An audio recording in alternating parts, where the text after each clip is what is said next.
Hello everyone and happy Thursday to all of you and welcome again to our daily Bible verse ministry. And today, Bible verse is taken from the book of Matthew chapter 5 verse 14 up to 16. You are the light of the world. A city that is set on the hill cannot be hidden. Nor do they light a lamp and put it under a basket, but on a lampstand, and it gives light to all who are in the house.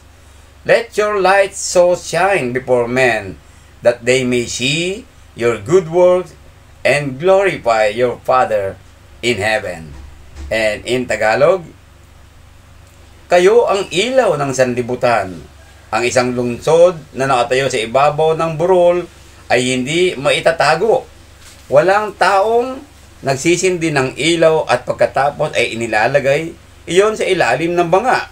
Sa halip, inilalagay iyon sa talagang patungan upang matanglawan ang lahat ng nasa bahay. Gayon din naman, dapat ninyong paliwanagin ang inyong ilaw sa harap ng mga tao upang makita nila ang inyong mabubuting gawa at papurihan ang inyong Ama na nasa langit. Today's Bible verse is the Sermon of the Mount of our Lord and Jesus. It's reminding us again this wonderful morning of our life that we are the light. But how are we going to become a light of this world? It must be Jesus must always be reflect on our life, because Jesus is the light.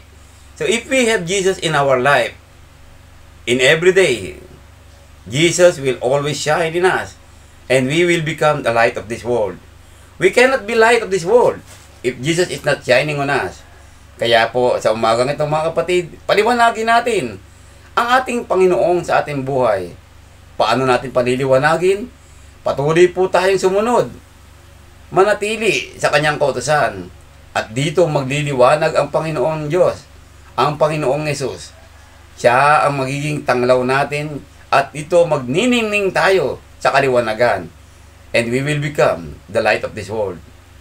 At ang pagiging ilaw ng mundong ito ay patuloy po na tayo ay sumasang-ayon, nagre-respeto sa lahat ng kalooban ng Diyos. We must continue to respect, fear the Lord, so that His light will always shine in our life. At sa buhay na ito, magningning tayo.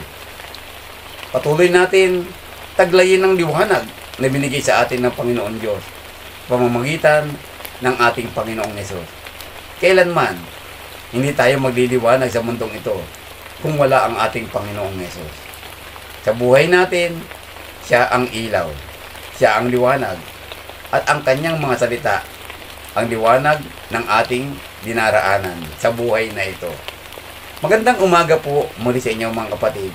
Patuloy po nating i-share ang daily Bible verse na ating pong pinapakinggan araw-araw. Salamat po sa inyo at manatili po tayo na nagniningning sa mundong ito. Let us always be a light of this world. Let us always be shine in every way that we are doing in this world. Good morning again.